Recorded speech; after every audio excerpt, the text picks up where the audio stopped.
Memasuki acara selanjutnya, sambutan dari Wakil Gubernur Sulawesi Selatan kepada Bapak Andi Sudirman Sulaiman ST. Dengan hormat kami silahkan. Bismillah. Assalamualaikum warahmatullahi wabarakatuh. Pertama-tama yang saya hormati, saya mengucapkan Bapak Asisten, Pak Toto, kemudian yang saya hormati Pak Kasal PP, Pak Sahli, staf ahli, kemudian Pak Kadis Kehutanan, seluruh jajaran Eselon 3, Eselon 4 yang sempat hadir, dan seluruh hadirin sekalian saya cintai dan banggakan. Innal hamdalillah la haula wala quwwata illa billah, Allahumma shalli ala Muhammad ala ali Muhammad. Pertama-tama puji syukur kepada Allah Subhanahu wa taala. Alhamdulillah kita diberikan kesehatan, kesempatan untuk hadir di tempat ini. Alhamdulillah. Salawat dan salam atas junjungan Nabiullah Muhammad sallallahu alaihi wasallam. Insyaallah mudah-mudahan kita diberikan kesehatan di tengah pandemi ini dan diberikan kekuatan untuk terus berjalan di atas tuntunannya, di atas sunnah-sunnahnya. Amin. Pertama-tama tentu ini adalah pengajian pertama yang ada di tempat dan juga diberikan layanan virtual. Saya sebenarnya juga tidak lain juga kembali melakukan pengajian untuk diri sendiri juga, dan juga kepada teman-teman sekalian yang juga saudara-saudara saya sekalian membutuhkan juga untuk bergabung. Alhamdulillah. Perlu sedikit saya sampaikan bahwa memang yang ustaz-ustaz yang sering saya ambil, selain biasanya saya ambil Pak Kiai Sanusi Baco kalau lokal sini, memang sering saya ambil dari yang Jakarta, dan kebetulan yang berbicara ini adalah Bapak Dr. Pirandan Dirja, adalah pembicara di pintu 19 Masjid Nabawi. Jadi salah satu dari 3 pembicara yang pernah mengisi kajian di Masjid Nabawi yang dipercayakan oleh pemerintah Saudi Arabia adalah beliau. Yang kedua, ini juga tema adalah kiat-kiat untuk bahagia. Ini dalam rangka untuk kembali merefresh dan mungkin dalam keadaan santai saja nanti, tidak ada masalah, yang penting kita mendengarkan dengan baik dan bermanfaat. Ini juga sebagai stimulan untuk imun kita, karena ternyata orang yang kena COVID itu rata-rata saya lihat memang tertekan. Saya tanya beberapa orang yang kena COVID ini, antara surga dan neraka terus mimpinya. Nah, ini termasuk juga Pak Kaban kemarin, Pak ini saya masih sempat terakhir katanya masih rapat. Dia memang saya tanya-tanya apa ya kalau mimpi dan sebagainya. Dia ceritakan ke saya, itu Pak Wagub, saya mimpi antar surga dan neraka terus kalau malam.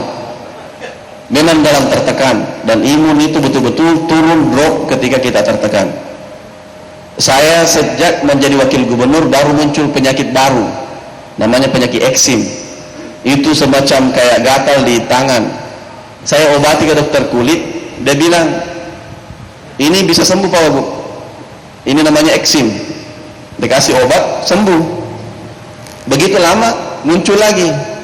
Dia bilang dokternya itu ini akan begini terus, nanti berhenti kalau Pak Wagub sudah tidak dalam keadaan posisi mungkin pejabat. Kenapa bisa begitu bilang? Karena memang begitulah sudah, karena ini penyakit eksim adalah penyakit kalau ketika banyak tekanan-tekanan pikiran. Dulu tidak pernah saya dapat sebelum menjadi wakil gubernur. Ternyata ada juga hikmahnya setelah pandemi ini, alhamdulillah, karena sering kita pakai hand sanitizer, hilang Pak. Saya lihat hilang betul. Dulu tidak pernah, sampai itu dia sudah merambat ke seluruh ini, kering, dan alhamdulillah ada faedahnya juga ternyata didapat dengan ini. Mari kita bagi Pak Kadis, kasih kursi satu.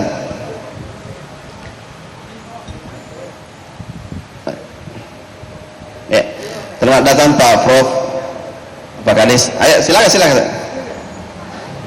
Kemudian tentu kita dengarkan saksama saja, saya tidak panjang lebar. Itu saja. Selamat datang juga Pak Prof, Pak Kadis Pendidikan. Tidak lain, mudah-mudahan kemarin dia janji saya waktu sebelum jadi Kadis untuk bagaimana meningkatkan agama anak-anak kita semuanya. Ini saya sudah pernah dengar dan saya langsung mengganggu-ganggu. Mudah-mudahan insyaallah itu saya akan tagih nanti. Insyaallah ya. Demikian saja mungkin dari saya, lebih kurangnya mohon maaf. Subhanallah wa bihamdihi. Assalamualaikum warahmatullahi wabarakatuh.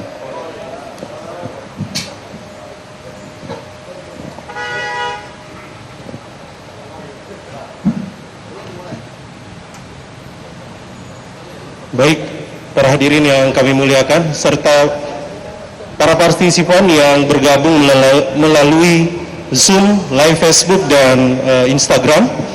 Sesaat lagi kita akan mengikuti tausiah dari Al-Ustadz. Bagi rekan-rekan yang bergabung melalui sosial media, nantinya dapat memberikan pertanyaan melalui kolom komentar di masing-masing sosmed. Nantinya akan kita bacakan sesuai dengan keterkaitan tema.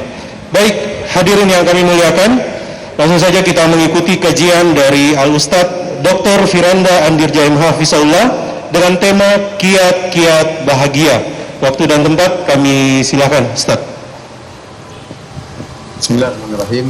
Assalamualaikum warahmatullahi wabarakatuh. Alhamdulillahi ala ihsani wa syukru lahu ala taufiqihi wa amtinani wa asyhadu an la ilaha illallah wahdahu la syarika lahu ta'ziman li sya'ni wa asyhadu anna Muhammadan abduhu wa rasuluhu da'ila ridwani. Allahumma salli alaihi wa ala alihi wa ashabihi wa ikhwani. Pada para pemimpin negara, pada para pejabat ya dan jajarannya yang saya hormati, para hadirin yang dimuliakan oleh Allah Subhanahu wa taala. Alhamdulillah pada kesempatan sore hari ini saya diundang oleh Pak Wagub untuk bisa sharing sedikit ilmu yang semoga kita sama-sama bisa mengamalkannya dan bisa meraih kebahagiaan yang merupakan cita-cita setiap orang. Karena topik kebahagiaan adalah topik yang merupakan pembahasan yang dicari oleh setiap orang ya. Semua orang berbicara tentang kebahagiaan dan banyak orang menyampaikan teori-teori mereka untuk meraih kebahagiaan. Sebagian orang menyangka bahwasanya kebahagiaan diraih dengan kekayaan, ya, maka dia berusaha berbanyak hartanya sebanyak-banyaknya, karena menurut dia kalau orang sudah kaya pasti akan bahagia. Ya. Kenyataannya tidak semua orang kaya bahagia.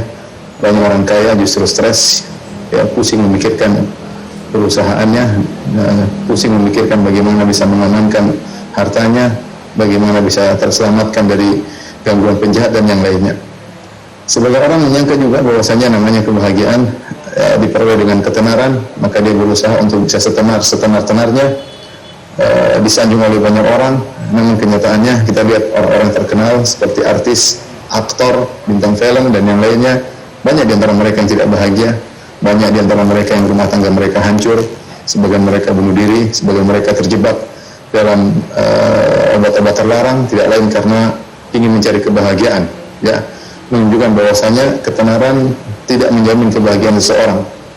Dan ada juga yang kasih teori bahwasanya bahagia jadi pejabat, ya. Ternyata pejabat juga ada yang stres, ada yang kena eksim, ada yang kena yang lainnya. Oleh karenanya kita katakan bahwasanya kalau jabatan pasti mendatangkan kebahagiaan, jabatan berbanding lurus dengan kebahagiaan, maka yang paling berbahagia adalah Firaun. Dia adalah Raja Mesir, dia yang paling berbahagia. Kalau kekayaan berbanding lurus dengan kebahagiaan, maka harusnya Qarun adalah orang yang paling bahagia. Namun ternyata Islam memberikan teori kebahagiaan yang berbeda, ya. Kebahagiaan boleh diraih oleh siapa saja. Boleh diraih orang kaya, boleh bahagia, orang miskin juga boleh bahagia. Tentu masing-masing ada ujiannya. Tapi secara umum hati mereka berbahagia. Kemudian orang terkenal, orang tidak terkenal juga bahagia, ya, bisa meraih kebahagiaan. Pejabat maupun rakyat jelata juga bisa meraih kebahagiaan. Yang penting beriman kepada Allah Subhanahu wa taala. Kalau kita bicara tentang konsep kebahagiaan, maka sangat sederhana. Siapa beriman kepada Allah dengan iman yang benar, dia menguatkan hubungannya dengan Rabbul Alamin, maka dia akan bahagia. Allah telah menjamin dalam Al-Quran, "Man amila salihan min dzakarin aw untha wa huwa mu'min, falanuhyiyannahu hayatan thayyibah." Ya, barang siapa yang beramal saleh, ya, dan dalam kondisi beriman, laki-laki maupun perempuan, ya, kata Allah, "Man amila salihan min dzakarin aw untha." Barang siapa beramal saleh, laki-laki atau perempuan, wa huwa mu'min, dalam kondisi beriman, falanuhyiyannahu hayatan thayyibah, maka ya kami akan berikan kepada dia kehidupan yang bahagia. Ya, syaratnya beriman. Oleh karenanya kalau orang tidak beriman, ya, meskipun kelihatannya dia hidup mewah, kelihatannya dalam glamor kehidupan dunia, sesungguhnya dia kebahagiaan diambil oleh Allah Subhanahu wa taala. Allah Subhanahu wa taala berfirman, "Wa man a'rada 'an dzikri fa inna lahu ma'isyatan dhanka." Barang siapa berpaling dari peringatanku, maka bagi dia kehidupan yang menyesakkan, Dalam ayat lain kata Allah Subhanahu wa taala, "Wa man yurid an yudillahu yaj'al sadrahu dayiqan harajan ka'annama yas'adu fis sama'." Barang siapa yang ingin Allah sesatkan, maka Allah jadikan hatinya sesat, ya, sempit, seakan-akan dia naik ke tempat yang tinggi. Kita lihat orang di tempat yang tinggi, misalnya di atas gunung, kita lihat dia seakan-akan bebas, lepas, ya, seakan-akan ternyata dia susah bernapas. Demikian kita dapati sebagian orang-orang non-muslim misalnya, yang mereka kelihatannya hidupnya apa yang mereka kehendaki ada, tetapi ternyata mereka banyak di antara mereka yang tidak bahagia, ya. Silakan tanya kepada kawan-kawan kaum muslimin yang tinggal di negara-negara non-muslim, ya. Banyak di antara mereka yang tidak bahagia, entah permasalahan rumah tangga, entah mereka alihkan dengan khamr atau obat-obatan terlarang, ya. Oleh karenanya seharusnya seorang yang beriman, jika dia beriman dengan iman yang benar, maka berbanding lurus dengan kebahagiaan. Sejauh mana imannya benar, maka dia pasti akan bahagia. Makanya ada perkataan yang indah dari seorang ulama yang bernama Ibnu Taimiyah rahimahullahu taala. Dia bolak-balik di penjara karena ada beberapa hal yang membuat dia di penjara. Tetapi dia berkata, sementara di penjara, dia berkata, "Madza yaf'alu a'da'u bi?" Apa yang tidak dilakukan oleh musuh-musuhku kepadaku? "Jannati fi qalbi," sungguhnya surgaku di hatiku. Ya, mereka bawa saya kemana saja saya bahagia, kata Ibnu Taimiyah rahimahullahu taala. Maka beliau berkata, "Inna fid dunya jannatan man lam yadkhulha lam yadkhul jannatal akhirah." Sungguhnya dunia itu ada surga. Itu ada kebahagiaan. Dan siapa yang tidak bisa masuk surga dunia, dia tidak akan bisa meraih surga akhirat. Artinya dia ingin mengisyaratkan bahwasanya orang beriman pasti bahagia. Dan di antara cerita yang menakjubkan adalah cerita tentang Syekh Abdurrahman bin Nasir As-Sa'di. Syekh Abdurrahman bin Nasir As-Sa'di rahimahullah adalah guru Syekh Utsaimin rahimahullah ta'ala. Dia punya buku tipis, ada beberapa halaman, judulnya Al-Wasail Al-Mufidah lil Hayati Sa'idah. Itu sarana-sarana yang bermanfaat agar seorang bisa bahagia. Sarana-sarana bermanfaat atau langkah-langkah kiat-kiat agar orang bisa bahagia. Buku itu beliau tulis kapan? Ketika beliau divonis kena penyakit kanker. Ketika beliau divonis kena penyakit kanker, ya, kemudian beliau di sela-sela sedang sakit, beliau tulis buku itu. Sebagaimana diceritakan oleh anak beliau. Saya didengar langsung dari Syekh Abdul Razak hafizahullah taala, dari anak beliau cerita tentang dari bapaknya. Padahal beliau sudah dilarang untuk berfikir dan dilarang untuk menulis. Tetapi di saat beliau terkena penyakit kanker, justru beliau menulis tentang cara berbahagia. Oleh karenanya saya katakan bahwasanya kondisi orang beriman, bahkan dalam kondisi divonis kanker, dia tidak stres, dia tidak gila, tidak apa, dia bisa menulis kebahagiaan dan dia tularkan kepada orang-orang. Bukunya sampai sekarang diterjemahkan dan dibacakan di masjid-masjid karena ditulis oleh seorang yang benar-benar berbahagia bahkan dalam kondisi sedang terkena divonis kanker dan meninggal dunia akhirnya, ya. Karenanya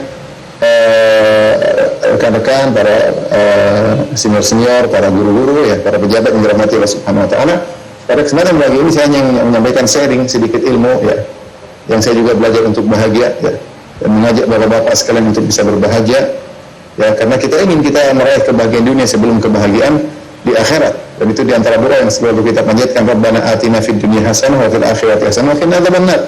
Ya Allah, berikanlah kami kebaikan di dunia, di antara kebaikan di akhirat, kebahagiaan di surga, dan lindungi kami dari azab neraka jahanam. Terus saya akan sebutkan beberapa poin secara singkat tentunya. Poin pertama, rekan-rekan rahmati Allah Subhanahu wa taala, sudah saya singgung tadi, adalah memperbaiki hubungan dengan Allah Subhanahu wa taala. Seorang harus memperbaiki hubungannya dengan Allah Subhanahu wa taala, bertakwa kepada Allah dimanapun dia berada, apakah tatkala di hadapan banyak orang atau tatkala dia bersendirian. Kuatkan hubungan. Bagaimana cara kuatkan hubungan dengan Allah? Di antaranya salat malam, di antaranya baca Al-Qur'an. Jangan sampai hari-hari lewat tidak ada lembar Quran yang kita buka. Al-Qur'an adalah kitab kebahagiaan. Allah Subhanahu wa taala berfirman, "Taha, ma anzalna 'alaikal Qur'ana litashqa," ay litas'ad. Taha, kami tidak turunkan Al-Quran kepada engkau Muhammad agar kau sengsara. Justru Al-Quran itu adalah kitab kebahagiaan. Ya, siapa yang semakin dekat dengan Al-Quran, membaca ayat-ayatnya, mempelajari terjemahannya, membaca tafsirnya, maka dia akan bahagia. Kenapa? Karena Al-Quran adalah obat bagi penyakit hati.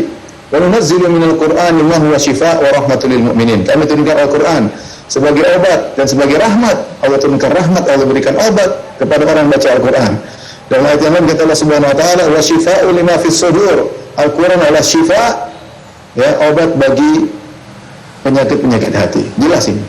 Obat penyakit-penyakit hati kata Allah Subhanahu wa taala.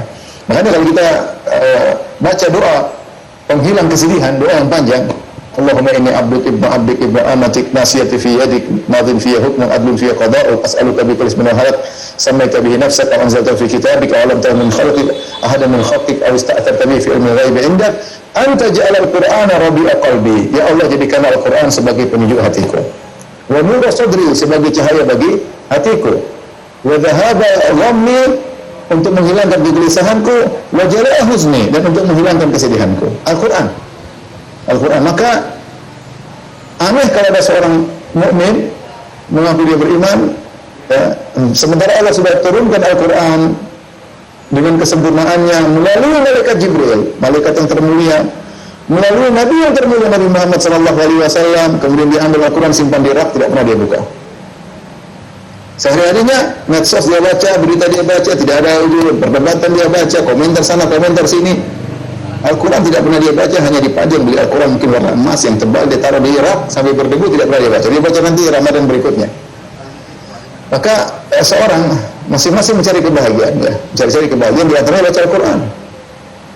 Masing-masing saya tahu bapak sibuk mikirin urusan negara, urusan pemerintahan, tapi harus ada selang waktu kita baca Al-Quran. Entah setelah pulang kantor, kalau diizinkan oleh Pak Gubernur atau Pak Wagub, boleh baca Quran di kantor 15 menit, oke. Kalau enggak, ya setelah pulang dari kantor kita bisa baca, ya. Ini yang harus kita perbaiki hubungan kita dengan Rabbul Alamin. Secara umum, ya, harus punya waktu untuk baca Quran, harus punya waktu zikir pagi petang, ya. Punya waktu meskipun sholat witir 1 rakaat nggak ada masalah. Zikir kepada Allah Subhanahu wa taala, intinya perbaiki hubungan kita dengan Allah. Karena kebahagiaan kita bukan di mana, yang menentukan, yang bola hati kita siapa? Allah Subhanahu wa taala. Ya. Bukankah Nabi SAW berdoa, ya muqallibal qulubi tsabbit qalbi ala dinik, wahai yang bola-balikan hati manusia, kokohkan hatiku di dalam agama. Innal qulub baina usbu'aini min asabi'ir rahman yuqallibu kaifa yasha. Sungguhnya hati itu berada di jari-jari Allah. Allah bolak-balikannya sesuai dengan Allah kehendaki. Jadi kebahagiaan kita di Allah. Siapa yang kebahagiaan kita di mana? Yang mengatur hati kita Allah. Kita ini nggak bisa ngatur hati kita. Kita ini nggak bisa ngatur hati kita. Yang ngatur hati kita Allah Subhanahu wa taala. Maka jangan cari kebahagiaan kepada selain penguasa hati. Yang menguasai hati kita Allah, carilah kebahagiaan, minta kebahagiaan pada dia. Kuatkan hubungan kita dengan Allah Subhanahu wa taala. Tapi ini yang pertama secara umum, kuatkan hubungan kita dengan Allah. Yang kedua lebih khusus adalah berusaha untuk ikhlas. Berusaha untuk ikhlas. Di antara fondasi kebahagiaan adalah ikhlas. Orang melakukan pekerjaan karena Allah Subhanahu wa taala. Kalau semuanya sesuatu karena Allah Subhanahu wa taala, maka dia akan tenteram. Yang penting Allah sudah tahu, selesai urusan. Dia tidak butuh pujian manusia, dia tidak butuh sanjungan manusia. Yang penting Allah sudah tahu, maka dia akan bahagia. Ya, dia akan bahagia. Latih diri kita, terutama ibadah-ibadah yang orang lain tidak lihat. Ya. Jauhkan dari kita penyakit ria, ingin pamer, ingin dilihat orang, amal soleh kita, pencitraan dan lainnya, ini jauhi. Sehingga banyak orang kebahagiaannya tergantung pada komentar netizen. Kalau netizen komentar banyak, dia bahagia. Kalau netizen nggak ada komentar, dia sengsara. Apalagi netizen maki-maki, dia lebih sengsara lagi. Kebahagiaan kita bukan di mulut netizen. Kebahagiaan kita bukan di akunnya netizen. Kebahagiaan kita di sisi Allah Subhanahu wa taala. Maka seorang yang berusaha ikhlas, orang yang paling baik orang ikhlas. Dia lakukan sesuatu karena Allah. Jika ada sesuatu, dia sabar karena Allah Subhanahu wa taala. Ada yang mencaci, dia sabar karena Allah Subhanahu wa taala. Dia dipuji, dia tahu semuanya dari Allah Subhanahu wa taala. Selalu dia kaitkan hatinya kepada Allah Subhanahu wa taala, tawakalnya selalu kepada Allah. Makanya syariat mengharamkan jimat. Kenapa? Kalau orang sudah pakai jimat, ya, syirik, hatinya tergantung kepada sebab yang tidak dibenarkan oleh Allah Subhanahu wa taala. Makanya kata Nabi SAW, inna ruqa wa tama'ima wa tiwalata syirkun. Sungguhnya ruqyah-ruqyah jampi-jampi, kemudian jimat-jimat dan pelet adalah syirik. Dalam hadis yang lain kata Nabi SAW, man ta'allaqa syai'an wukila ilaihi. Barang siapa pakai jimat akan dibuat bertawakal kepada jimat tersebut. Orang pakai jimat gelisah dia, seakan-akan kebahagiaannya di jimat tersebut, seakan-akan sumber kekayaan di jimat tersebut, seakan-akan keberhasilannya di jimat tersebut. Kalau dia pergi keluar rumah untuk kerja, jimat yang nggak dia bawa, dia khawatir dia celaka. Kalau dia berdagang, dia bawa jimat, seakan-akan dagangnya tidak akan laku. Ya, hatinya terikat kepada makhluk yang tidak bisa berbuat apa-apa, itu jimat. lain hanya seorang mukmin yang hatinya terikat kepada Rabbul Alamin, yang menguasai alam semesta, yang jika ingin melakukan sesuatu tinggal mengatakan kun fayakun. Maka saya bilang, orang yang paling bahagia orang yang ikhlas. Orang yang paling sengsara orang yang riya. Orang yang paling sengsara orang yang beramal untuk dipuji oleh orang lain sengsara. Kenapa? Dia selalu ingin dipuji oleh orang. Kalau dia belum dipuji, dia bikin lagi suatu kegiatan agar dipuji lagi oleh orang. Kalau ternyata dia melakukan satu perbuatan tidak dipuji oleh orang, maka dia menderita. Ketahuilah banyak pujian-pujian kemunafikan. Banyak orang yang cari muka, banyak orang hanya ya begitu-begitu saja. Ya, kita berusaha ya beramal saleh karena Allah Subhanahu wa taala. Terus kalau kita punya kegiatan-kegiatan kita nggak boleh lapor kalau perkara dunia nggak ada masalah. Ya, yang penting jangan ujub aja. Ya. Misalnya kalau bapak punya pekerjaan laporan kepada atasan keberhasilan itu nggak apa-apa, itu perlu. Kalau perkara duniawi nggak ada masalah. Saya bicara masalah perkara amal saleh, salat, umrah, zakat, sedekah dan yang lainnya. Adapun perkara dunia masing-masing silakan presentasi apa yang telah dia lakukan, keberhasilan dia raih, tapi nggak boleh ujub. Nggak boleh ujub merasa saya yang hebat sehingga saya bisa berhasil. Enggak, semua keberhasilan dari Allah Subhanahu wa taala. Ingat kata Nabi Sulaiman, "Hadza min fadli Rabbi." Ini karunia dari Allah seluruhnya. Ya, liyabluwani ashkuru am akfur, untuk mengujiku, aku bersyukur atau aku ingkar kepada nikmat Allah Subhanahu wa taala. Ya.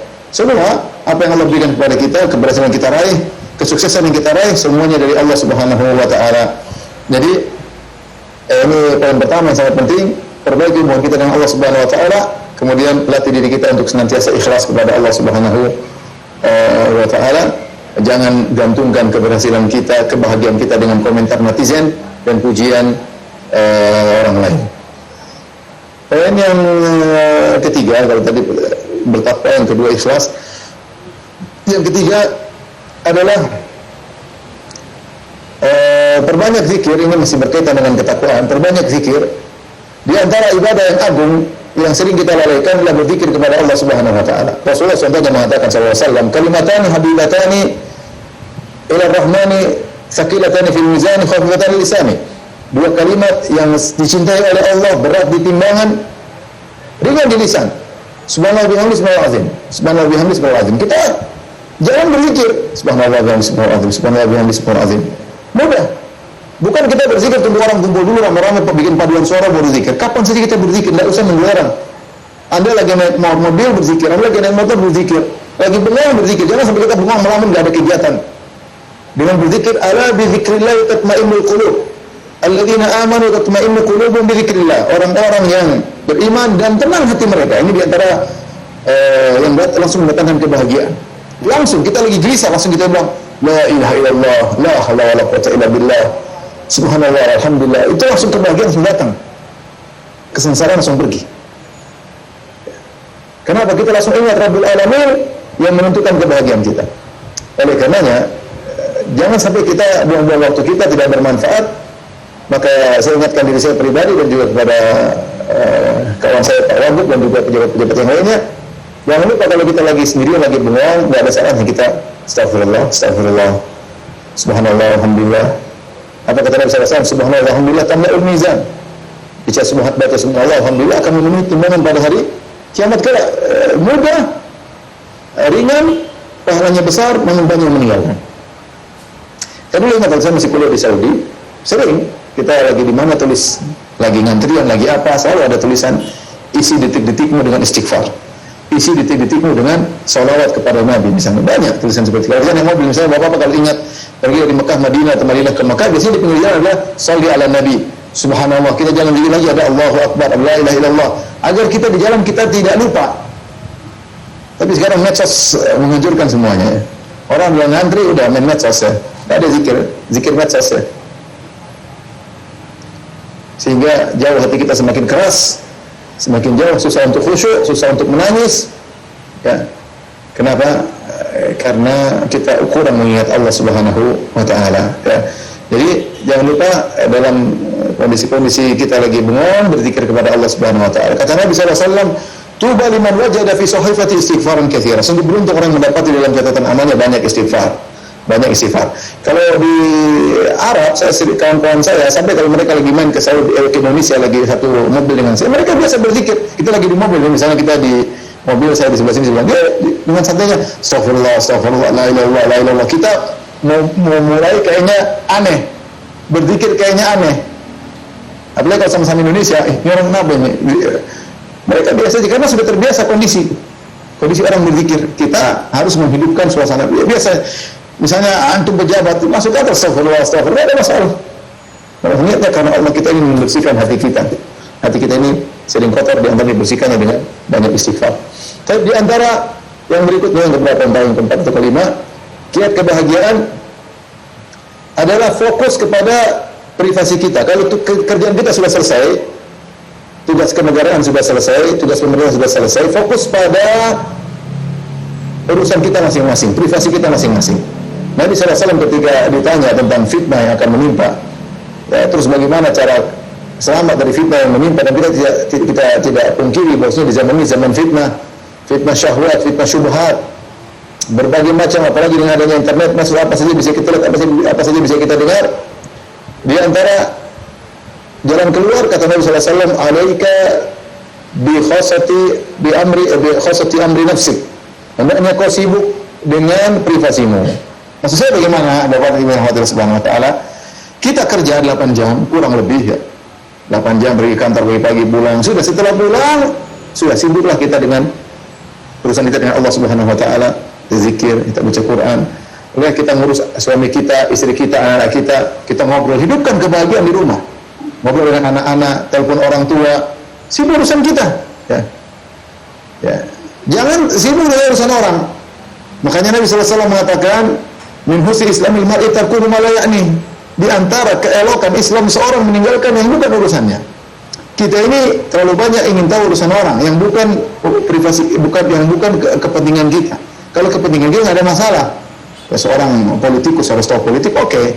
Tapi kalau ternyata di luar dari atau terlalu berlebihan, di luar daripada ranah kita misalnya, ya, ibu ngobrol apa, kemudian dengan berita inilah, berita ini, tidak ada bisa-bisa berita tersebut. Akhirnya urusan kita, yang privasi kita terbengkalai. Kita tidak ngobrol sama istri, tidak ngobrol sama suami, tidak ngobrol sama anak-anak, tidak sempat silaturahmi sama orang tua, tidak sempat telepon kakak adik, tidak sempat tanya kondisi keponakan, tidak ada. Boro-boro baca Al-Quran. Ya. Di antara yang merebut kebahagiaan kita adalah terlalu banyak urusan dengan medsos. Demi Allah itu membuat kita tidak bahagia. Baca berita pembunuhan sini, baca berita pemerkosaan di sini, baca berita ini, berita ini, berlanjut seri 1, seri 2, seri 3, persidangan di sana, persidangan di sini. Hati kita penuh dengan berita-berita dan kebahagiaan kita di hati, sementara mata kita, pendengaran kita corong yang akan masuk dalam hati kita. Kalau kita isi dengan hal yang tidak benar, maka kebahagiaan kita akan hilang.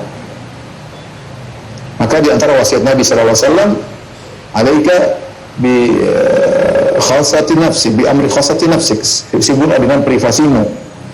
Kemudian apa? Min husni islamil mar'i tarkuhu ma la ya'ni. Di antara keelokan Islam seorang meninggalkan yang bukan urusannya.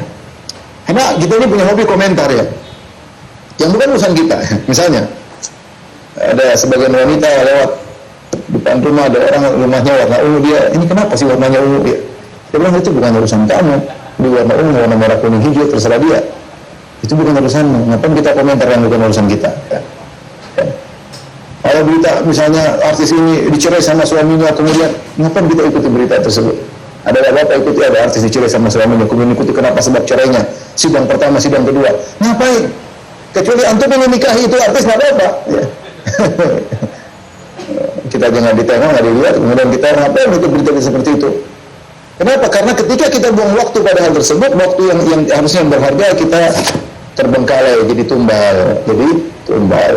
Maka saya ingatkan, di antara sebab kebahagiaan, kurangi medsos, kurangi baca-baca berita. Benar kalau kita, karena saya pernah mencoba hal tersebut ya. Kita sibuk sedikit berita ini kom. Ya Allah, akhirnya kita tidak baca Quran, akhirnya kita kurang perhatian sama istri, kurang perhatian sama anak, kita tidak pernah telepon orang tua, tidak pernah kunjungan kakak dan adik. Akhirnya kebahagiaan kita hilang. Tapi di antara poin berikutnya, mungkin poin ke-6 atau poin ke-5, yang membuat seorang bahagia di antaranya ciptakan surga di rumahnya. Ini bagi laki-laki maupun perempuan ya. Seorang bisa menciptakan kebahagiaan di rumahnya. istri bisa mengatur rumah tangga di rumah dengan baik, suami pun bisa demikian. Suami pun bisa demikian. Ada cerita saya pernah dengar, ada seorang syekh cerita. Jadi ada seorang wanita mengeluhkan tentang suaminya, susah diatur, susah di ini, susah di anu. Dia tanya, bagaimana cara agar saya bisa bahagia di rumah? Maka syekh tersebut mengatakan, ada singa di kandang. Coba kau latihan kasih makan singa tersebut. Ya, maka wanita itu karena ingin bahagia, dia berusaha, ada singa di kandang, dia berusaha kasih makan, tapi dia takut sekali. Karena baru ketemu singanya mungkin dia lihat, tapi pelan-pelan sampai berhari-hari, bisa berminggu-minggu. Akhirnya dia dekat-dekat sampai singa terbiasa, dia kasih makan sama singa tersebut. Singa tapi bisa makan, dia kasih makan. Akhirnya balik ke syekh, dia bilang, saya berhasil kasih makan singa. Kau bisa menundukkan hati singa, bagaimana suami tidak bisa kau tundukkan? Bagaimana suamimu yang tidak segarang singa bisa kau tundukkan? Itu perjuangan. Kalau singa bisa kau tundukkan, apalagi suami yang cuma kucing bisa ditundukkan, tidak segarang singa. Ya, harusnya bisa. Perlu perjuangan. Maka saya bilang kita berusaha ciptakan kebahagiaan di rumah. Dan saya sering sampaikan, lelaki yang tidak bahagia di rumah itu bukan orang yang bahagia, itu orang sengsara. Lelaki yang tidak betah di rumah itu orang yang sengsara. Lelaki yang bahagia itu ciri-cirinya apa? Kalau dia keluar rumah pengen pulang, pengen ketemu istrinya, pengen ngobrol, lihat anak-anaknya, itu lelaki yang bahagia. Allah Subhanahu wa taala berfirman, "Wa huwa alladzi khalaqakum min nafsin wahidatin wa ja'ala minha zawjaha liyaskuna ilaiha." Dialah Allah yang telah menciptakan kalian dari satu jiwa, dari Adam alaihissalam. Allah ciptakan dari Adam Hawa. Buat apa? Liyaskuna ilaiha, agar Adam tentram bersama istrinya. Wa min ayati an khalaqalakum min anfusikum azwajan litaskunu ilaiha. Di antara tanda-tanda keagungan Allah menciptakan istri-istri kalian agar kalian tentram bersama istri kalian. Maka saya bilang kebahagiaan pertama seorang laki adalah tentram bersama istrinya. Tentram bersama istrinya. Nah, bagaimana kita bisa tentram bersama istri kita? Ciptakan keharmonisan. Ciptakan kita ingin bisa ngobrol sama istri kita. Kita bagaimana ketawa ketiwi sama orang, sama kawan di Facebook, sama kawan di Zoom, ketemu orang ketawa, sama istri kita nggak bisa ketawa ketiwi, kita nggak bisa buat kehidupan nyaman. Ya. Relax, bagaimana sama istri, bagaimana istri jadi teman ngobrol, bagaimana suami jadi teman ngobrol. Ya. Kalau jangan kita bicara dengan istri perkara yang istri tidak nyambung, atau kita bicara dengan suami yang urusan tidak nyambung. Kita bicara perkara yang nyambung. Tahu ke TV sudah, kalau udah pulang kerjaan pinggir dulu. Saatnya kita ngobrol sama istri, saatnya kita ngobrol sama suami, saatnya kita melayani suami, saatnya kita melayani istri. Ciptakan keharmonisan rumah tangga sehingga rumah tangga kita adalah surga. Kalau kita keluar, kita pengen pulang, ya. Jadi saya pengen pulang, pengen ketemu istri, pengen ngobrol. Ya. Kalau ada suami seperti itu, dia benar-benar laki yang paling bahagia. Tapi kalau di rumah dia gelisah, pengen pulang, pengen keluar terus. Telepon temen, kawan kemana? Kapan kita ketemu? Kapan kita main golf? Kapan kita main sepeda? Kapan kita makan di warung? Kapan? Nggak, sama rumah, sama istri nggak betah. Ketemu istri main HP, kita juga main HP. Ketawa-ketawa sama HP, bukan sama istri. Istri ketawa sama HP, istri juga ketawa sama kita. Terus ini rumah tangga kayak apa? Ini rumah tangga sandiwara apa nggak tahu. Gimana bahagia? Jujur aja kita bahagia harus begitu. Ada yang kita korbankan, kita ngobrol sama istri, korbankan waktu dan yang lainnya. Tapi di antara kiat kebahagiaan adalah berusaha menjadi orang pemaaf. Kata Allah Subhanahu wa taala, "Wal ya'fu wal yasfahu, ala tuhibbuna yaghfirallahu lakum." Ya, jadilah maafkanlah dan berlapang dada. Tidakkah kau ingin diampuni oleh Allah Subhanahu wa taala? Kalau orang tidak suka memaafkan, dia sengsara, apalagi dia orang pendendam. Lihatlah para anbiya bagaimana mereka diuji dengan ujian luar biasa, hati mereka memaafkan. Hati mereka lapang, dada besar, bisa memikul berbagai macam cobaan. Ada orang badannya gede, tidak kecil, sedikit-sedikit emosi, sedikit-sedikit marah, sedikit-sedikit angkuh, tidak mau direndahkan sedikit. Tidak mau dizalimi, tidak mau mentang-mentang, apalagi saya kan punya kedudukan, saya kan punya yang mentang-mentang. Udah santai. Anda boleh menegur, tapi hati Anda memaafkan.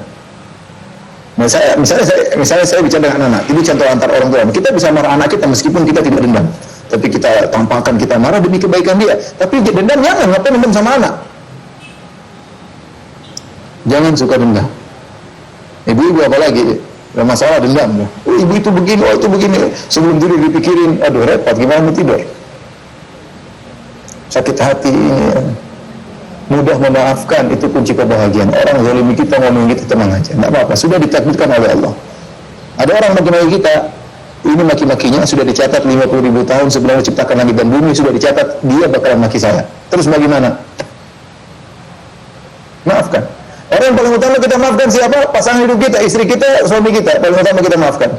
Jadi bapak kalau pulang ke rumah diomelin sama istri, bilang sama istri, sayang, omelanmu ini sudah dicatat oleh Allah 50.000 tahun sebelum menciptakan langit dan bumi, kamu sudah dicatat ngomelin saya hari ini. Sudah tenang, harus mau diapain? Nggak bisa kita hindari.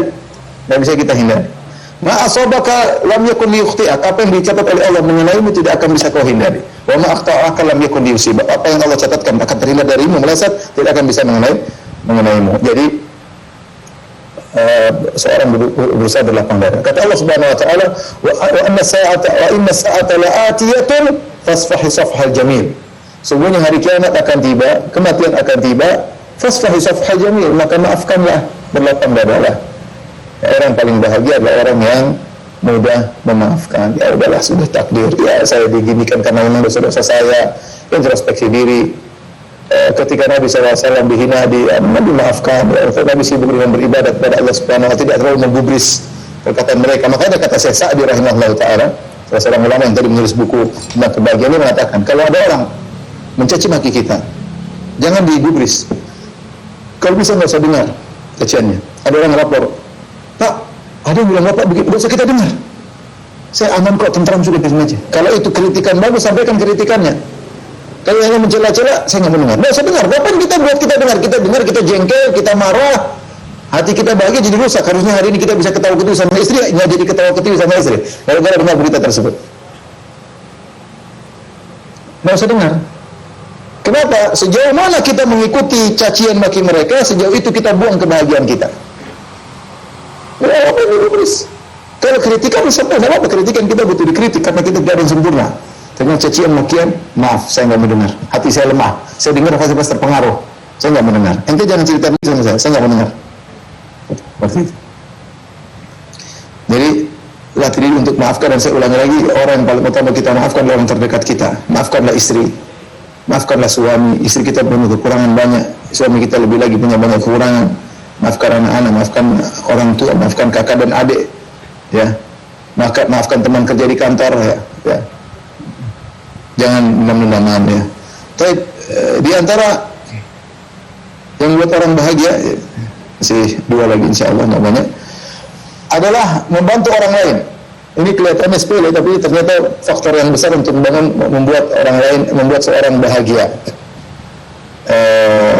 Kenapa? Karena ada kaidah dalam Islam, al-jazaa' min jinsil amal, balasan sesuai dengan perbuatan. Seorang kalau berbuat baik, dia akan mendapatkan kebaikan. Seorang memberi kebahagiaan pada orang lain, dia akan diberi kebahagiaan oleh Allah Subhanahu wa taala.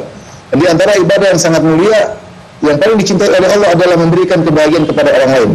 Wa ahabbul a'mali ila Allah sururun tudkhilu ala qalbi muslim. Dan amalan yang paling dicintai oleh Allah adalah rasa kebahagiaan yang kau masukkan dalam hati seorang muslim. Ya, kau beri dia kebahagiaan, kau akan dapat bahagia, itu sudah pasti. Allah mengatur hati kita. Makanya ketika ada seorang mengeluh kepada Nabi, yashku qaswata qalbi, dia mengeluhkan kepada Nabi dengan tentang kerasnya hatinya. Maka Nabi SAW mengatakan, in aradta talyina qalbi, kalau kau ingin hatimu lembut, ya, fa'atmil miskin wamsah ra'sal yatim. Kata Nabi, kalau kau ingin hatimu lembut, berilah makan kepada fakir miskin dan usapkanlah tanganmu di kepala anak yatim. Hati seorang menjadi lembut. Kita kasih makan orang miskin, mereka bahagia, kita akan diberi kebahagiaan. Ada anak yatim, kita usap kepalanya, Allah akan kasih kita kebahagiaan. Kenapa? Karena kita memberikan kebahagiaan kepadanya, ya. Karena orang paling bahagia adalah orang yang paling berusaha untuk kebaikan masyarakat. Dan saya katakan ini penting bagi kawan-kawan yang bekerja, yang sekarang berusaha ladang pahala sebanyak-banyaknya, memberi manfaat kepada masyarakat dengan sebaik-baiknya. Jadikan itu amal saleh Anda untuk bertemu dengan Allah Subhanahu wa taala, kesempatan bagi kita untuk bisa membuat yang terbaik bagi masyarakat, ya. Niatkan karena Allah, bukan hanya sekedar kegiatan duniawi. Sayang, semua amalan kalau tidak diniatkan karena Allah, maka menjadi amalan biasa saja, tidak ada nilainya.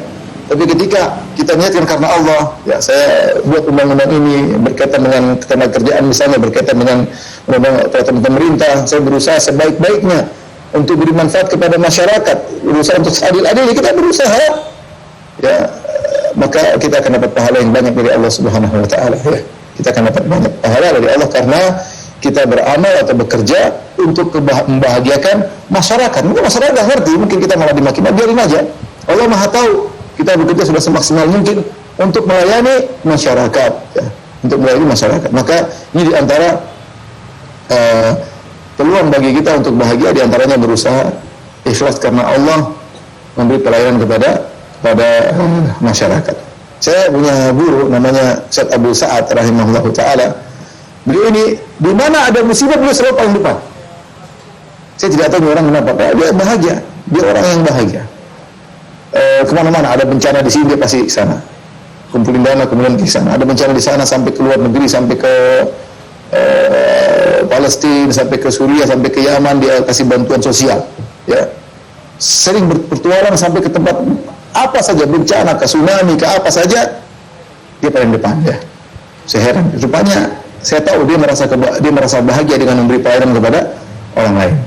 Ini bukan omong kosong. Saya ingat ini guru saya ini. Ketika saya menikah, ya, saya terus terang menikah tidak punya modal waktu itu, ya.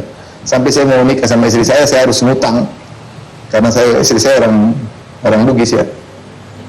Maharnya juga alhamdulillah murah waktu itu, ya, cuma 140.000. Jadi saya punya uang 70.000, saya utang 70.000 sama orang lain. Kemudian malam pertama saya tidur di mana? Guru saya ini dia bilang, sudah Firanda, kamu nggak usah mikir.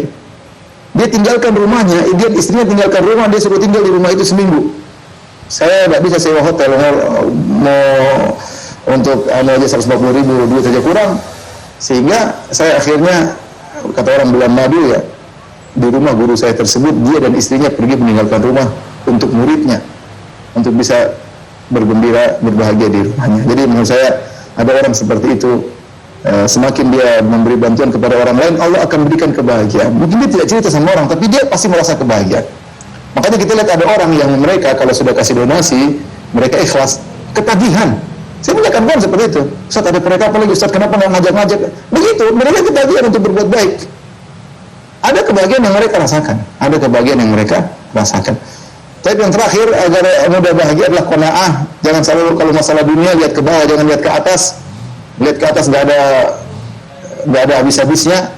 Lihat ke bawah, lihat orang susah lebih susah daripada kita, lihat orang rumah lebih buruk daripada kita, lihat orang mobil lebih jelek daripada kita, lihat orang kita lebih sehat daripada dia. Istri diajak ke tempat-tempat susah biar lihat orang susah, ya. Bahaya kalau kita bawa istri kita bergaul sama orang kaya, istri kita langsung pulang tidak bersyukur. Akhirnya, Mas beli ini dong, beli ini dong. Ini ente salah pergaulan begini, ini bikin istri tidak bahagia. Ya, kalau ada istri bahagia, ajak istri ke tempat orang miskin, ajak ke kuburan untuk lihat kuburan, biar jangan selalu diajak ke mall terus, ya sesekali oke, ya. Jadi harus punya sifat qanaah. Melihat anak-anak diajarin qanaah, suruh aja lihat orang-orang beli di Jakarta, lihat orang mungkin di bawah kolong jembatan, orang-orang kecil jualan, suruh lihat, biar tahu bagaimana kita dalam kenikmatan yang sering kita lalaikan, ya. Saya sering bilang sama teman saya orang dulu, ada yang triliuner, saya bilang, untuk uang banyak buat apa? Sudah, itu udah punya rumah, udah punya istri, udah punya mobil, makan juga sama dengan saya, sama satu piring, mungkin saya bisa 2 piring, namun 1 piring. Terus duit yang banyak yang buat apa coba? Ya udah buat sedekah, buat apa? Masih lama terus apa? Nggak bisa dinikmati. Emang kalau punya mobil 5, ada mobil 5, enggak, mobil 1 aja sama yang dinaiki. Ya. Terus mau apa? Duit banyak buat apa coba? Duit banyak buat apa? Ya sudah, sedekah, cari kebahagiaan. Ya. Nggak perlu duit, nggak berhenti. Yang dinikmati cuma sebagian, kok. Nggak bisa dinikmati semuanya. Tapi demikian saja pada kawan saya Pak Wagub, dan juga para pejabat yang lainnya, para pejuang-pejuang negara, ya, sedikit yang bisa saya share tadi, semoga bermanfaat bagi saya pribadi, terutama nasihat buat saya tentunya, dan juga saya share bagi kawan-kawan. Semoga zat yang menguasai kebahagiaan adalah Allah Subhanahu Wa Taala, menganugerahkan kebahagiaan kepada kita semua, dan semoga bapak dan ibu-ibu diberi kekuatan oleh Allah untuk menjalankan amanah dari negara, untuk memberikan kebahagiaan kepada masyarakat. Tidak ada yang sempurna, kesempurnaan di tangan Allah, tapi seorang berusaha menuju kepada yang terbaik, agar dia ketika bertemu dengan Allah, dia bisa datangkan amal yang terbaik. Dia pernah berusaha untuk menjadi pelayan masyarakat, dan dia telah melakukan dengan sebaik-baiknya. Wallahu a'lam bishawab. Ini yang saya sampaikan. Selanjutnya saya kembalikan kepada moderator. Baik, terima kasih Ustaz. Demikian tadi hadirin kajian dari Ustadz Dr. Firanda Andirja, ada beberapa poin yang bisa kita garis bawahi terkait bagaimana kiat-kiat bahagia. Yang pertama, bagaimana meningkatkan, bagaimana kita dapat memperbaiki hubungan dengan Allah, melatih diri untuk ikhlas dalam segala aktivitas, memperbanyak zikir, tidak mengurusi yang bukan urusan kita, mengurangi sosial media, kemudian ciptakan bahagia di rumah, menjadi pemaaf, membantu orang lain karena Allah, dan yang terakhir qanaah. Baik Ustadz, ada beberapa pertanyaan yang sudah masuk di kolom chat. Kami langsung bacakan. Yang pertama Ustadz, dari saudari Nurwira Rahayu. Afwan mau bertanya Ustadz, kebahagiaan adalah sabar, syukur, dan istighfar. Apakah bentuk syukur yang harus dilakukan ketika kita tertimpa musibah? Tafadhol Ustaz. Jika seorang terkena musibah, tentu ibadah yang paling besar adalah ibadah sabar. Tentu ibadah yang paling besar adalah ibadah sabar, ya. Bersabar dengan takdir Allah Subhanahu wa taala. Tetapi seorang bisa saja menghidupkan rasa syukur, ya, dengan memikirkan tentang hikmah-hikmah di balik musibah. Ya. Oleh karena Ibnu Qayyim rahimahullah taala menyebutkan, terkadang Allah memberikan obat kepada seseorang dengan dikasih musibah dan ujian. Karena seorang kalau tidak dikasih musibah, tidak dikasih ujian, dia bisa terkena penyakit ujub, bangga, sombong, dan angkuh, dan yang lainnya. Tapi ketika diberi teguran-teguran oleh Allah, penyakit-penyakit tersebut tidak jadi masuk. Seakan-akan kata Ibnu Qayyim rahimahullah, ujian-ujian yang menimpanya merupakan imun, stimulan yang Allah berikan kepada dia, sehingga dia kokoh dalam menghadapi ujian-ujian berikutnya. Dari sisi situ, dia mungkin bisa mengatakan alhamdulillah ala kulli hal. Alhamdulillah ala kulli hal. Alhamdulillah ala kulli hal, ini adalah umat dari Allah Subhanahu wa taala yang menegur saya dengan musibah ini, dosa-dosa saya terkurangi. Saya bersyukur kepada Allah. Alhamdulillah ala kulli hal. Saya bersyukur kepada Allah dengan musibah ini. Allah kasih musibah yang saya mampu hadapi. Betapa banyak orang dikasih musibah yang mungkin kalau kena saya tidak mampu untuk menghadapinya. Kita mikir positif, ya. Alhamdulillah, dengan musibah ini kalau saya bersabar, saya diberikan pahala yang sangat tinggi. Dalam satu hadis kata Nabi SAW, sungguhnya ada seorang memiliki kedudukan di sisi Allah yang tinggi, tapi Allah lihat amal dia tidak cukup untuk mendongkraknya naik ke surga yang tinggi. Amalnya salat malamnya sedikit, baca Qurannya sedikit, zikirnya sedikit. Allah pengennya dapat pahala banyak. Gimana Allah kasih musibah? Karena musibah, kata orang yang sabar, kata Allah Subhanahu wa taala, innamal yuwaffas sabiruna ajrahum bighairi hisab. Sungguhnya orang yang sabar itu pahalanya tanpa batas. Maka dengan terkena musibah ini berarti jangan semangat. Maka kita ingat itu, kita bersyukur kepada Allah Subhanahu wa taala. Dan Nabi mengatakan, innallaha idza ahabba qauman ibtalahum. Sungguhnya Allah telah mencintai seorang hamba, Allah kasih ujian sama dia. Ingat, orang yang paling banyak ujiannya Nabi Muhammad sallallahu alaihi wasallam. Rasulullah SAW mengatakan asyadun nasi bala'an al-anbiya. Orang yang paling banyak ujiannya para nabi, semua salihin orang soleh, kemudian seterusnya. Dia tidak berharap ujian, tapi Allah akan kasih ujian kepada orang yang beriman. Semakin tinggi imannya, seperti pohon semakin tinggi akan dihantam dengan angin yang semakin kuat.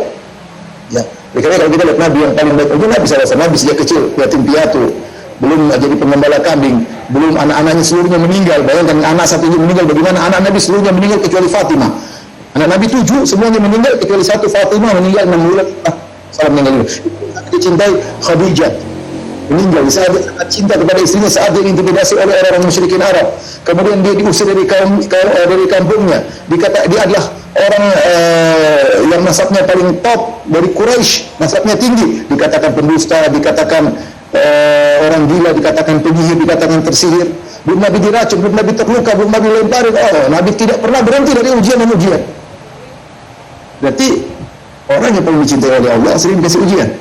Nah, jadi saya ulangi lagi. Jadi kalau kita terkena musibah, ibadah yang paling dominan adalah ibadah sabar. Tapi seorang yang cerdas, di balik kesabaran tersebut, dia berusaha bersyukur kepada Allah di sisi yang saya sebutkan tadi. Dia bersyukur, alhamdulillah ala kulli hal. Yang lupa begitu terkena musibah, pertama kita ucapkan inna lillahi wa inna ilaihi raji'un, qaddarallahu ma syafa'al. Ucapkan pertama kali, karena itu sangat mempengaruhi kita untuk bisa bersabar.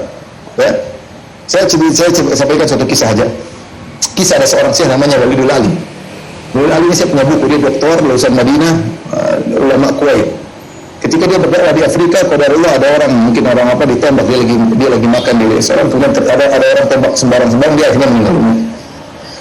Kemudian gurunya, saya antara saya juga guru saya, dan pergi ke Kuwait untuk melahirkannya, kemudian untuk menguburkannya.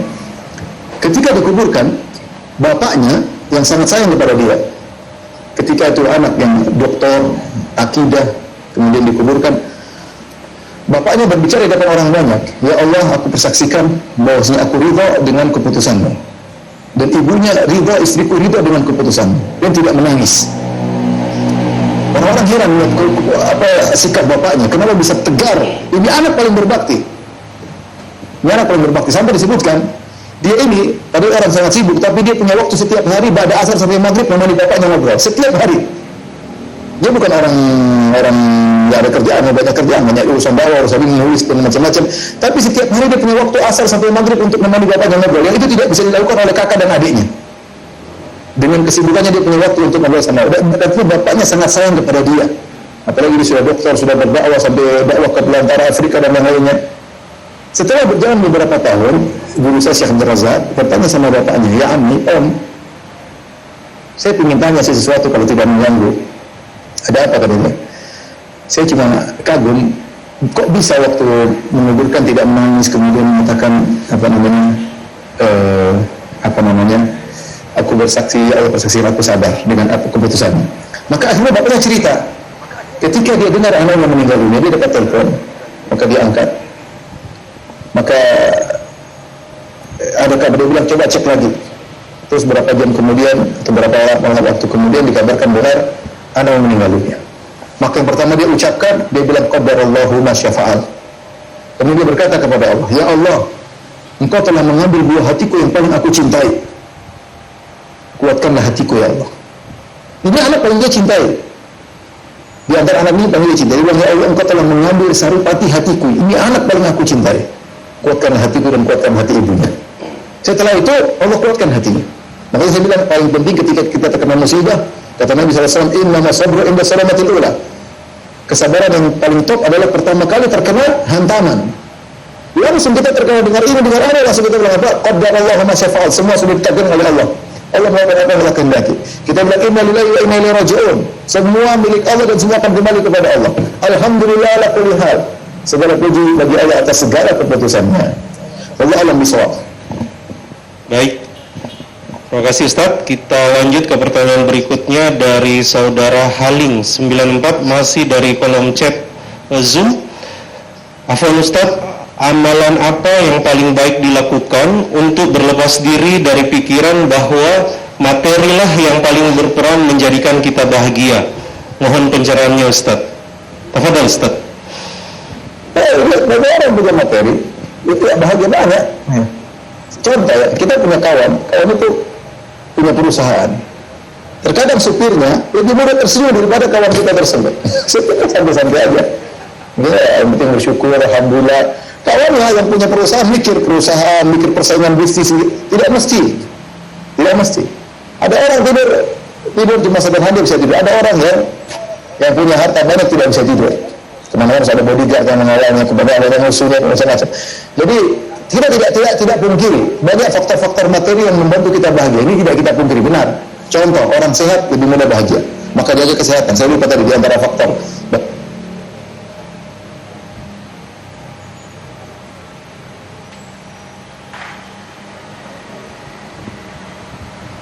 Bukan syarat mutlak, bukan syarat utama.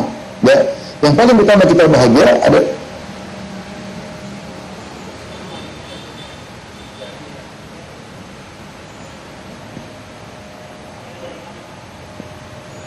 Baik, kalau kita pantau sepertinya jaringannya Ustadz yang agak terganggu. Tuh. Sambil kita bisa bahagia, apabila kita bisa balik, tinggal kita kita bangun malam berdoa ya. Kita punya duit bangun malam berdoa, itu kan bahagia. Kalau bangun kita berdoa, Allah, saya minta rezeki, Allah, berdoa, nangis kepada Allah Subhanahu Wa Taala. Ya. Jadi tidak benar bahwasanya namanya orang harta itu berbanding lurus dengan kebahagiaan. Kita tidak pungkiri bahwasanya kesehatan, kebahagiaan materi membantu bahagia, tapi itu bukan satu-satunya dan bukan yang paling utama. Tergantung bagaimana kita mengolah hati kita menghadapi kondisi kita. Allah alam bisawab. Baik, Ustadz, kita lanjut ke pertanyaan berikutnya. Ini kami rangkum dari dua penanya, pengguna Galaxy S9 mirip pertanyaannya dengan Ibu Andi Nuraini. Bismillah Ustaz, bagaimana cara agar membuat orang tua bahagia atau suami dan anak-anak bahagia, baik itu yang masih hidup ataupun yang sudah meninggal? Apakah harus menuruti semua kemauannya? Tafadhol Ustaz. Tentunya kalau kita ingin berbakti kepada orang tua, yang pertama kita harus tahu kita perlu berkorban waktu, berkorban harta. Makanya ketika ada seorang yang minta izin kepada Nabi untuk berjihad di jalan Allah, berperang, dia berkata, ahayyun walidak, apakah kedua orang tua masih hidup? Kata dia, na'am ya Rasulullah, masih hidup. Kata Nabi, fafihi mafajahid, maka engkau berjihadlah dalam berbakti kepada orang tua. Sehingga dia bahwasanya berbakti kepada orang tua butuh jihad, butuh perjuangan, butuh pengorbanan, karena pahalanya sangat besar. Itulah pintu surga kita. Kalau orang tua masih hidup, itu pintu surga, jangan disia-siakan. Di antara banyak penyesalan, orang sudah meninggal, kita tidak bisa apa lagi ya. Dan kalau masih hidup kita masih bisa ngobrol. Sisihkan mas, ada korban waktu, ada korban duit. Jangan pernah pelit sama orang tua. Ya, kalau kita nggak mampu, jangan cerita. Orang tua dulu nggak perhitungan sama kita. Ya, kalau perhitungan sama kita, mungkin kita kurus kerempeng, mungkin sakit-sakitan. Orang tua dulu sampai jual sawah, sampai jual ini, sampai jual badik mungkin untuk biaya apa namanya, biaya anak. Kemudian kita sudah gede, kita perhitungan sama orang tua. Ini namanya anak durhaka seperti ini. Jangan pernah, saya bilang ya, jangan pernah. Kalau Nabi SAW berkata, man ahabba an yusatalahu fi rizqi wa fi athir fadhil rahimah. Barang siapa ingin dilapangkan rezekinya, dipanjangkan umurnya, sambung silaturahmi. Kita sambung silaturahmi sama kakak, sama adik, sama tante, rezeki kita diperpanjang oleh Allah, umur kita diperpanjang oleh Allah Subhanahu wa taala. Dijauhkan dari penyakit-penyakit berbahaya. Apalagi yang kita sama adalah bapak dan ibu kita. Maka jangan pernah kita perhitungan. Rezeki datang dari arah tidak kita sangka-sangka. Saya bukan omong kosong, saya punya teman-teman sukses karena dia berbakti sama orang tuanya. Banyak. Sukses karena dia berbakti. Kalau dia pedagang, dia sukses pedagang. Kalau dia pejabat, dia sukses karena dia berbakti sama orang tuanya. Banyak. Ya. Oleh karenanya cara yang bagaimana kita membagikan mereka ya kita berusaha berkorban harta, berkorban waktu pada orang tua ya. Tentu tapi tidak semua orang tua kita turuti ya.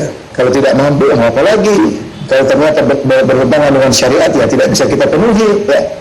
Maka ada aturan-aturan, ada kaedah selama kita mampu kita lakukan. Utsman bin Zaid radhiyallahu ta'ala anhu ketika di zaman Utsman bin Affan, ketika itu harga korma sangat mahal, satu batang korma mahal banget, korma lagi naik. Waktu ibunya ingin makan jumar itu kalau kita batang korma kita potong, dia seperti orang bilang jantung korma, tapi jantung korma itu bukan di luar seperti jantung pisang, dia dalam batang korma. Ini batang korma, kalau kita mau ambil jantungnya, kita harus rusak korma tersebut. Kita tebang, kemudian kita potong bagian atasnya, itu warna putih, enak dimakan. Saya pernah makan. Ibunya lagi pingin makan itu. Akhirnya dia punya korma, dia tebang, orang-orang marah sama dia. Kamu tahu korma lagi mahal, kenapa kau tebang kormamu ini? Dia jawab dengan sederhana, ibuku lagi pingin sesuatu dan saya mampu. Saya takut ibuku nanti minta sesuatu saya tidak mampu. Mumpung saya lagi mampu, nggak ada masalahnya. Maka jangan pernah perhitungan sama orang tua. Kalau kita mampu, nggak mampu, lain cerita. Jangan sebaliknya kalau bapak sama istrinya semuanya dituruti. Istrinya minta ini, minta anu, ingin pergi jalan-jalan ke Bali, jalan ke luar negeri. Begitu ibunya minta ini, satu gitu yang dikasih. Aduh utang saya masih banyak, belum lunas. Tapi kalau istri yang minta emas 1 kilo pun dibelikan. Jangan saya begitu. Istri punya hak, orang tua juga punya hak. Nanti orang tua masih hidup, surga Anda di situ. Ya, surga ada di orang tua. Ya. Para ibu-ibu yang kebetulan tidak bekerja, suaminya yang bekerja berusaha meraih suaminya bahwasanya Mas bantu saya untuk berbakti sama orang tua, insya Allah Mas juga dapat pahala. Maka saya katakan para suami begitu pengertian, dia berusaha bantu istrinya untuk berbakti kepada orang tuanya, ya. Bantu agar dia istrinya dapat pahala berbakti, dia juga dapat pahala berbakti. Baik, apakah kita hanya bisa berbakti ketika orang tua masih hidup? Tidak, justru saya katakan ketika mereka meninggal dunia, mereka lebih butuh kepada bakti kita. Bahkan sebenarnya Allah mengatakan berbakti kepada orang tua setelah meninggal itu lebih hebat daripada ketika mereka masih hidup. Benar, kita banyak menyesal ketika masih hidup kita kurang perhatian. Tapi bukan berarti sudah terputus, enggak. Dia sekarang sudah meninggal dunia, dia lebih butuh kepada kita dalam banyak hal. Pertama dia sudah tidak bisa beramal. Dia lagi butuh amal kita. Mungkin orang tua kita wallahu alam di dalam kuburan, dalam kegelapan, dalam kesempitan, kita baca Quran, kita berdoa kepada Allah, kita bersedekah atas namanya, kita doain ya Allah, kita menhajikan dia, kita umrahkan dia, ya. Maka kemudian kita sering berdoa, ya Allah ampunilah, kita bangun malam, ya Allah ampunilah ayahku, ampunilah ibuku. Maka kuburannya bercahaya, mencarinya sempit menjadi lapang. Maka sisihkan waktu. Kalau punya rezeki, bersedekah atas nama orang tua, kasih orang miskin. Ya Allah, ini atas nama orang tuaku. Orang tua dapat, para ulama sepakat kalau kita bersedekah atas nama mayat sampai kepada mayat tersebut. Yang paling penting berdoa, yang paling penting berdoa. Wallahu a'lam bishawab. Baik, Ustadz, sebelum kita lanjut ke pertanyaan yang masuk di kolom komentar, kami berikan kesempatan kepada Bapak Ibu hadirin yang mengikuti secara langsung. Mungkin Pak Wagub ada pertanyaan, atau bapak-bapak yang lainnya, ibu-ibu yang ada di belakang, kami persilahkan. Baik, Pak Wagub ingin bertanya langsung kepada Ustadz. Bismillah. Assalamualaikum warahmatullahi wabarakatuh. Assalamualaikum warahmatullahi wabarakatuh. Ya Ustadz, terima kasih banyak atas kesempatannya. Mungkin pertanyaan saya singkat saja. Ini kan persoalan pekerjaan. Kadang-kadang kan kita istilahnya kalau bekerja, misalnya kami di pemerintahan, ketika kita harus bekerja, ini pernah saya sampaikan, tapi mungkin nanti mungkin juga bukan untuk saya juga, tapi untuk semua, dan sekaligus mengulang kembali biar refresh kembali. Ini ketika kita bekerja, kadang-kadang kita sebagai pejabat politik atau pejabat ini dan sebagainya, rasanya ketika kita harus menyampaikan ke masyarakat karena itu uang negara. Tetapi ketika disampaikan seperti yang Ustaz sampaikan, kadang-kadang ketika netizennya yang like cuma 10, berbeda kalau yang like adalah 1000. Bagaimana kemudian pahala-pahala daripada yang kita harus sebutkan dengan yang tidak kita sebutkan, dan beberapa yang harus kita mungkin disampaikan masyarakat, dan kemudian membuat pembeda di hati kita. Saya tadi jelas antara 10 dengan 10 tadi maksudnya apa? Saya sempat miss tadi. Jadi ketika kita ada pekerjaan banyak, A sampai misalnya 10, A, B, C, D, dan Z, Ya sampai 10. tiba-tiba kita memilih pekerjaan-pekerjaan mungkin ini perlu saya sampaikan dan sebagainya. Tiba-tiba kita mungkin upload ke medsos dan sebagainya. Kadang-kadang kita ini sebagai pejabat politik perlu juga menyampaikan kepada masyarakat. Tapi ketika kita sampaikan di sana, kadang-kadang misalnya 10 yang like, berbeda kalau ketika hawanya, rasanya, perasaan kita ketika 1000 yang like. Ini kita manusiawi, tetapi di sisi lain kita ada kebahagiaan ketika lebih banyak. Tetapi ada pemikiran bahwa apakah ini termasuk saya ini mau dibilang atau bagaimana dan sebagainya. Apakah ini bagaimana pahala kemudian yang terjadi. Kemudian yang kedua, ini masalah kita kepada atasan kadang-kadang, kemudian kita sebagai bawahan, bagaimana sikap kita untuk kemudian ketika kita sudah bekerja mati-matian, tetapi kemudian mungkin atasan kita tidak melihat itu sebagai sebuah pekerjaan. Kadang-kadang juga, apakah kita harus juga menyampaikan semuanya untuk kemudian mendapat pujian dan sebagainya. Kemudian bagaimana nilai-nilai pahala di sisinya. Begitu Ustaz. Terima kasih banyak. Ya. Pertanyaan yang baik dari Pak Wagub, ya, Hafizahullah Ta'ala. Dan perlu kita sampaikan bahwasanya ada perkara amal soleh, ada perkara duniawi. Ya. Hukum asalnya perkara amal soleh kita sembunyikan, seperti umrah, seperti baca Quran, seperti kita tidak usah share, kecuali kalau darurat kita perlu share, baru darurat. Ya, kalau enggak kita sembunyikan agar pahala kita semakin besar. Adapun perkara duniawi berkaitan pekerjaan kita, misalnya saya harus sampaikan, saya penjual barang, saya harus sampaikan kebagusan barang saya, atau saya pekerja, saya harus sampaikan kiat kerja saya laporkan kepada atasan sebagai pertanggungjawaban agar saya tidak dicurigai. Misalnya saya sampaikan pekerjaan A sampai Z, nggak ada masalah, tapi tidak ada hubungannya dengan riya. Tapi yang penting kita jangan sampai ujub aja, jangan merasa kita bangga bahwa saya mampu, saya hebat, enggak. Jadi ketika kita melaporkan pekerjaan kita di medsos, kita laporkan seadanya, ya. Jangan kita lebih-lebihkan, ya. Karena Allah tidak suka dengan orang yang ingin dipuji dengan apa yang tidak dia lakukan. Yuhibbuna an yuhmadu bima lam yaf'alu. Itu sifat-sifat orang munafik, suka dipuji dengan apa yang tidak dia lakukan. kita sampaikan dengan seadanya. Kalau kerjaan kita salah, sampaikan salah, nggak ada masalah, ya, tidak jadi masalah. Kita sebagai bentuk pertanggungjawaban kepada masyarakat agar mereka tidak curiga, tidak karena provokator ada saja, provokator yang tidak suka dengan pemerintah dan yang lainnya. Maka tidak masalah, yang tidak masalah kita laporkan, tinggal kita kontrol hati kita, ya. Kita bukan untuk ujub, bukan untuk disanjung, kita tinggal, jadi tidak jadi masalah hal tersebut karena ini bukan amal ibadah, tapi ini adalah, maksud saya adalah pekerjaan duniawi yang kalau kita niatkan karena Allah kita dapat pahala. Jadi tidak apa kita sampaikan. Adapun yang like 10 tidak 1000 kemudian kita sedih, ya tinggal, ya itu manusiawi. tapi saya katakan seorang selalu karena Allah lebih mudah, sehingga dia tidak terlalu peduli dengan like tersebut, ya. Karena Allah sudah semua, sudahlah saya kerja karena Allah yang tahu, ya mau dia nggak urusan, ya. Jangan sampai gara-gara like-nya kurang akhirnya kinerja kita menurun. Like-nya banyak, kinerja kita semakin besar. Enggak, kinerja kita, hubungan kita dengan Allah Subhanahu wa taala. Saya diberi amanah oleh Tuhan untuk mengurusi masyarakat, ya. Maka ada pertanggungjawaban dengan Allah. Kalau saya kerjakan dengan baik, tulus karena Allah, mau dicaci, mau dimaki, mau disanjung, maka tidak ada urusannya. Manusiawi, ya, tapi harus kita lawan. Sedih ada, tapi harus kita lawan, ya. Sama, saya bicara, saya sebagai ustadz juga. Misalnya kalau saya pengajian yang hadir sedikit kurang semangat, yang hadir 1000 saya lebih semangat, itu manusiawi, tapi saya harus lawan, jangan saya ikuti hal itu. Kalau saya isi pengajian karena Allah, bukan karena begitu, itu harus dilawan, ya. Memang manusiawi kita sedih, tapi harus kita lawan. Kita kontrol hati kita bahwasanya semuanya karena Allah Subhanahu wa taala, karena itu membuat kita bahagia. Wallahu a'lam bishawab. Baik. Masih ada pertanyaan?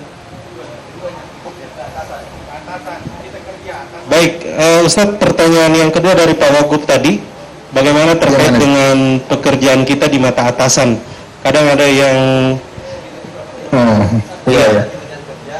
tadi terkait apresiasi dari atasan seperti itu. Atasan kan berbeda-beda, atasan kita berbeda-beda, ya. Kemudian ada waktunya kita bisa kerja dengan baik, ada kinerja kita lagi berkurang, kadang ada masalah di rumah mempengaruhi kinerja kita. Kita harus membersihkan diri bahwasanya tidak semua sesuai dengan keinginan kita. Kita harus bersihkan diri. Dunia ini nggak ada yang sempurna. Atasan nggak ada yang sempurna. Kita pun tidak sempurna. Kalau kita salah wajar kita hadapi. Jadi kita harus melatih diri. Jangan ingin semua orang ikut kemauan kita. Kita harus berusaha menghadapi orang yang tidak sesuai dengan keinginan kita. Di antara konsep kebahagiaan seperti kita taruh diri kita, bahwasanya nggak ada yang sempurna. Kita nggak sempurna, masyarakat nggak sempurna, atasan nggak sempurna. Jangan posisikan diri kita semua orang harus dengan puas dengan kita. Tapi posisikan diri kita harus bisa menghadapi apapun kondisi di hadapan kita. Jadi kalau kita sudah bekerja dengan maksimal, atasan mengatakan kamu tidak begini, kita berhak membela diri, nggak ada masalah. Dengan cara yang baik. Maaf bos, maaf atasan, yang saya lakukan begini sudah dengan prosedur. Ini bagian ini saya minta maaf, saya ada kekurangan, kemarin saya ada kekurangan, mohon maaf. Ada pun yang lain sudah saya kerjakan sudah prosedur. Oh kamu kerja nggak baik, ya sudah sabar, ya. Sabar sudah. Kemudian kita sudah berusaha semaksimal mungkin, Allah Maha tahu, ya sudah. Kita berhak, menurut saya, kalau ada tuduhan yang tidak baik kepada kita dari atasan, kita berhak untuk membela diri. Membela diri dengan apa? Dengan membuktikan kinerja kita, nggak ada masalah. Bukan perkara duniawi. Kita tunjukkan semua yang kita sudah kerjakan, nggak ada masalah. Ya, nggak ada masalah. Bukan jangan bilang saya takut riak, saya sembunyikan, enggak. Nah, ini perkara duniawi ditampakkan, nggak ada masalah. Apalagi ada tuduhan yang tidak. Ya, tapi kalau waktunya misalnya kita salah, kita harus mengakui kesalahan. Prosedur tidak sesuai, minta bapak kemana tidak bisa saya kerjakan, ada hal yang saya kurang, saya mohon maaf. Dimarah-marahin ya biasa, itulah namanya bawahan. Kalau mau ngomel-ngomelin orang jadi atasan. Kalau dibuat bawahan ya siap diomelin. Ya sabar ya. Semua kita pernah diomelin, mahasiswa pernah diomelin, saya ustaz juga pernah diomelin sama orang. Semuanya pernah diomelin, ya sabar ya. Kalaupun kita jadi atasan, jangan kita angkuh, jangan kita hargai perasaan orang. Kalau kita pun marah yang mengarahkan, bukan marah hanya sekedar melampiaskan dendam. Jadi kembali lagi, tadi kalau kita sudah bekerja dengan semaksimal mungkin sesuai dengan prosedur, kemudian atasan tidak terima, ya sudah, kita mau apa lagi? Hati atasan di tangan Allah, bukan di tangan kita. Ya sama, hati netizen di tangan Allah, bukan tangan kita. Kalau kita sudah kerja sebaik-baiknya, mereka tidak like, ya sudah, bukan urusan kita. Allah alam bisawab. Baik, Ustaz. Baik, silakan, masih ada satu lagi dari Bapak Kepala Dinas. Tafadhol Pak. Ya, terima kasih. Assalamualaikum warahmatullahi wabarakatuh. Waalaikumsalam. Terima kasih Ustadz. Pertanyaannya sederhana. Bagaimana caranya bisa mengontrol dan mengelola hati dengan baik? Itu saja. Baik. Ya, jazakallah khair, syukron ya Bapak yang bertanya. Ingin mengontrol hati, maka sering dicek-cek hati kita. Yang kekurangan kita jarang mengontrol hati kita. Yang sering kita kontrol penampilan kita, itu jadi masalah.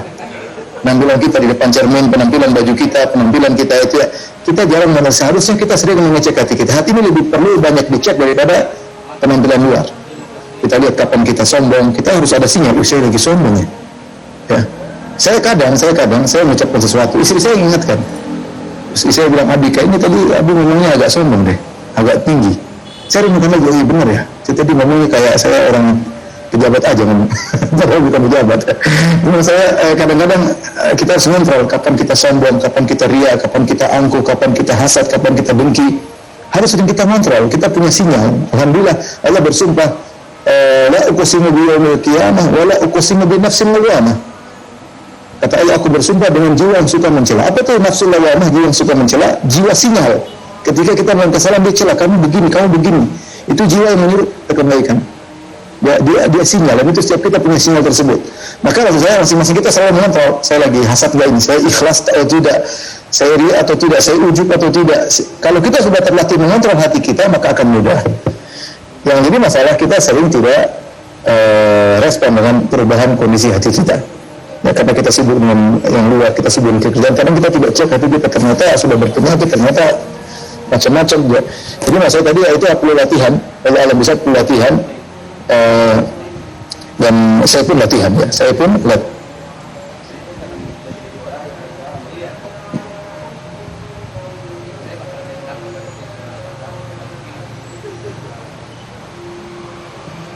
Baik, sepertinya ada gangguan jaringan.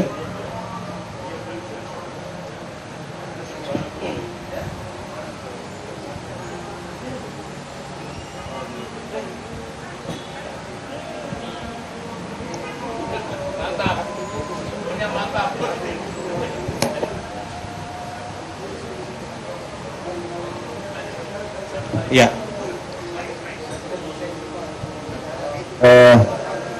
Baik, moderator, saya tunggu pertanyaan terakhir. Baik Ustadz, sorry tadi terputus Ustadz, maaf. Tadi videonya Ustadz. Masih mau dilanjut jawabannya Ustadz? Pertanyaan dari Pak Kadis? Iya, sudah selesai. Baik. Berhubung waktu Ustadz sudah menuju maghrib di sini, kita ada satu pertanyaan yang kami rangkum dari beberapa penanya Ustadz, mungkin singkat. Bagaimana cara membedakan antara nikmat dari Allah dan istijraj, Ustadz? Istijraj ya. Baik. Mudah. Jadi kalau semua nikmat yang mengantarkan kita semakin dekat dengan Allah, itulah nikmat karunia. Semua nikmat yang buat kita jauh dari Allah, itulah istijraj.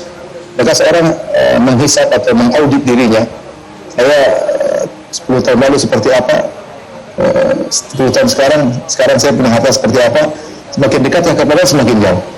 Kalau kita semakin jauh dari Allah, ini istidraj, kita segera perbaiki diri.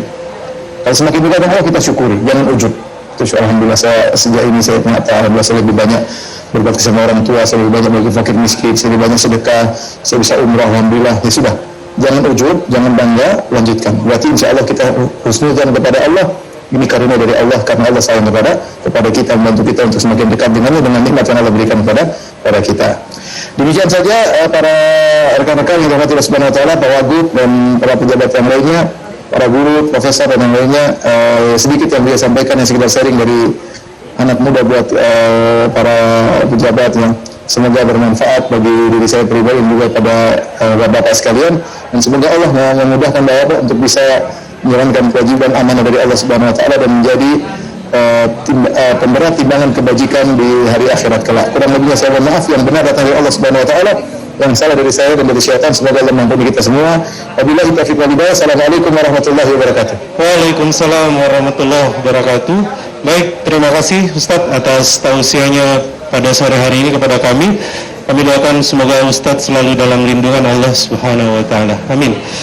Baik, Bapak Ibu hadirin yang kami muliakan, dengan berakhirnya sesi tanya jawab tadi, maka berakhir pula kajian kita sore hari ini dengan tema kiat-kiat bahagia. Semoga Allah senantiasa melimpahkan rahmatnya kepada kita semua yang hadir pada hari ini. Akhir kata, mewakili Bapak Wakil Gubernur Sulawesi Selatan dan panitia yang bertugas, kami ucapkan terima kasih atas partisipasi Bapak Ibu, baik secara langsung maupun melalui live Zoom, Facebook, dan Instagram. Akhir kata, Assalamualaikum warahmatullahi wabarakatuh.